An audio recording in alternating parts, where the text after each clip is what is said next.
What's up, idols? It's CC Lesson 3. Welcome back to my channel and thank you so much for clicking on this video. So we have an update for y'all finally. This isn't going to be the longest update, but it's a juicy update. For those who don't know, I'm talking about part 2 to the story time, what happens when you fall for a Hongdae fuckboy. Click this video if you have no idea what I'm talking about, watch that, and then come back to watch this. But real quick, I have 2 things I want to mention. One is a very important announcement. Me and my boyfriend have been together for 2 years now, and every now and then I really like to go through and rewatch old videos of mine, and I get nostalgic and I get kind of put back in. Like last night I was watching my LA COVID vlogs, and what a time that was back in 2020, March 2020. And it does make me sad that I don't have any videos with him here on YouTube. And I know a lot of you guys were like, keep it private, keep it offline, don't. I'm not necessarily planning to make him a regular occurrence on my channel, but next week is Christmas and Bae will be back here and we'll be reunited after 4 months, and I think I want to do a video with him, and I think I want to put it on YouTube. We already have a couple videos on Patreon, but I think I want some here. Let me know what you guys think about that in the comments, because like I said, a lot of y'all were like, no, keep it private, keep it offline. Like, I think it is time to finally make him YouTube official. Just saying. Also, this story is going to be a little upsetting, but if you want something spicy, juicy, and even a little more on the sweet side, then check out the story time I uploaded on Patreon. There was 2 friends who went to Korea only for a 10-day trip, but we here for a good time, not a long time. Her words, not mine.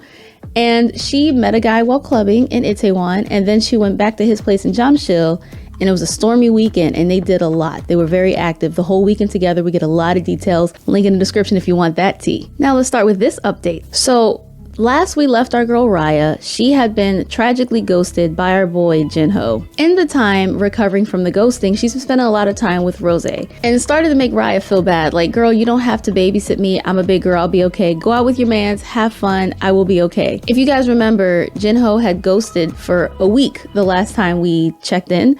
After what seemed to be a great second double date, they were all clubbing together, they had dinner together, he was very attentive, he was shooing other girls away.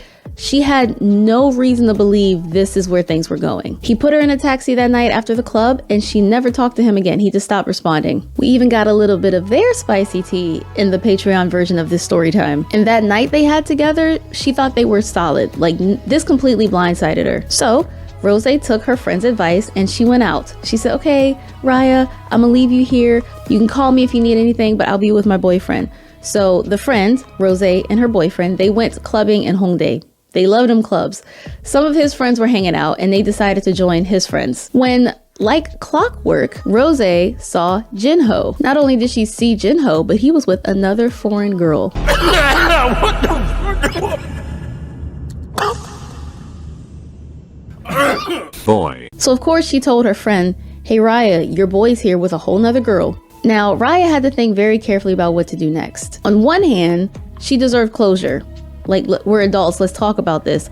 On the other hand, she didn't want to come off as desperate or obsessed. On the other hand, she was very curious how he would react if she just popped up and said hey. And with the pros and cons of the situation weighed, she decided to go to Hongdae to confront him. Now, it was gonna take her a while to get ready because she wanted to be cute. Like, she wanted to look her absolute best to let him know what he was losing, you know, remind him of that. So Rose and her boyfriend agreed to surveil him and kind of keep tabs on where he was if he left the club, but it looked like he was pretty content where he was, especially with the girl he was with. Raya came through about an hour and a half later. Now, do you guys remember from part 1 how there was a lot of girls giving Jinho attention? They would come up and say hi, they were very flirty, they were very friendly, even though he had his arm around a whole woman, like right in front of them. Y'all remember that, right? And remember how Jinho would kind of wave them off, like, hey, I'm on a date, I'm with my girl, can't you see that? I don't have time for you peasants. Remember that, right? And remember that detail because at the time, Raya interpreted this as, he's serious about me and he doesn't even want to entertain these other suitors. Like, he's that serious and that well-intentioned with me.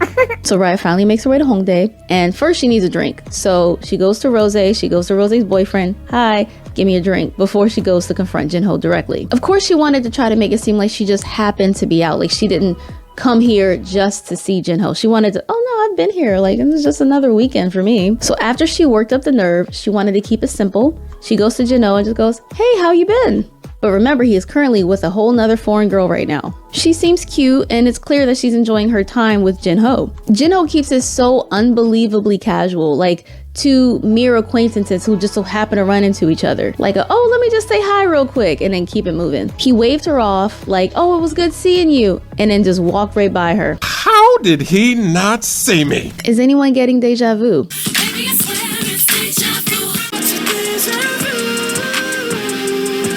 Because Raya is now being treated like all those other girls were treated right before he had ghosted her. Waving them off, I'm on a date with a girl, you don't matter, my attention's on this girl. At first, Raya thought these girls were just shooting their shot at him, but now she's like, am I those girls? Were they in the same situation that I now am in with him? Oh my God, did he ghost them all? And she expected some sort of acknowledgement, maybe even an apology. It's been over 2 weeks at this point that he had stopped responding to her. And this hurt because she thought they had so much more going on than whatever this is. Like, it meant more to her than clearly it meant to him. And she felt like, I should have just stayed home. I should have just let my brain wander instead of seeking closure. This is far worse than I could have expected. But it's about to get even worse. Rose and her boyfriend decided to go over with Raya to address Jinho, the three of them. They all know each other. Remember, they went on a double date. This also gave Raya a little bit of courage because she has two people now backing her up. So she decided to confront him again with a more demanding tone. Raya's feeling bold because she reminds him how he was just in her bed at her apartment,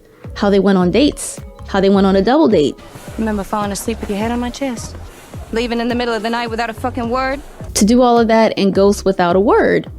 I owed an explanation. She decided to do this in front of his current date because she's like, listen, if you gonna disrespect me, I'm not gonna let you be happy with whatever this is right now. I'm gonna ruin that too. And this is when the girl, the new foreign girl, kind of finally starts to notice some things ain't adding up here. She looked uncomfortable. She looked shocked. And that's when she said to Raya, you slept with my boyfriend? What you say?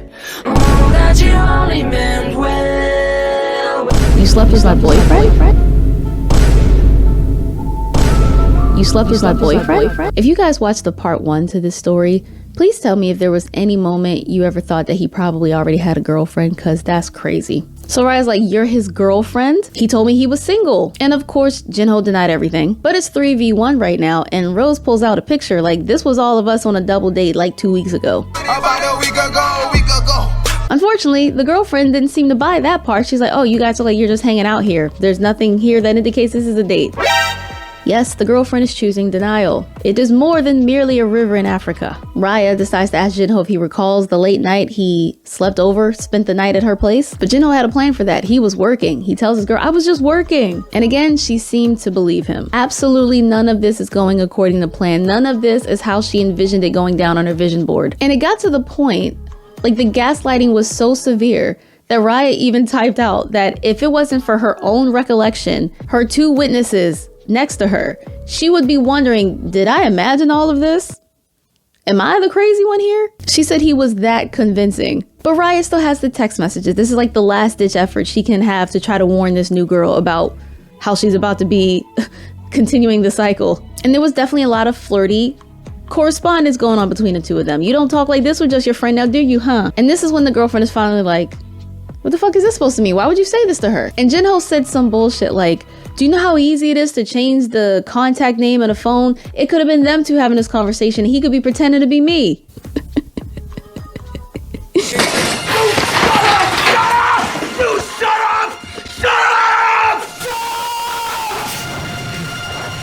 After all of this though, Raya's like, listen, I'm not here to convince you. You can do whatever you want. You can make your own decisions. You can forgive him if you want to. You don't have to believe me. You don't have to believe. That's up to you, right? I came here to confront him about the fact that we slept together. We went on several dates. We talked in a flirty manner. I was under the impression that there was a relationship coming out of this. And then he suddenly ghosted me. He's a phantom. I found out he was here. I wanted answers. Now I'm gonna leave y'all to it. So yeah, Raya was absolutely devastated. This is not at all what she expected to happen. So she storms outside. She's ready to go home. Her friends follow her. They are trying to like, hey, come on, like at least have some fun. Like you're already out. She's like, I'm good. I want to go home, rest my weary bones. So they put her in a taxi, send her on her way. They go back in the club and they're low-key being nosy. They're like, you think they fighting? What do you think they're talking about now? Do you think she believes him? The last we heard about the whole situation, Rose says she saw them arguing. So she might forgive him, she might not. But the point is, none of this is Raya's headache anymore. But unfortunately, most likely, Jinho will continue to cheat, continue to be a player. and continue to live up to that Hongdae boy stereotype. I'm open-minded. Me too, I'm just open-minded. Have you ever ghosted anyone and why? Yeah, because I have no thinking for dating or marriage.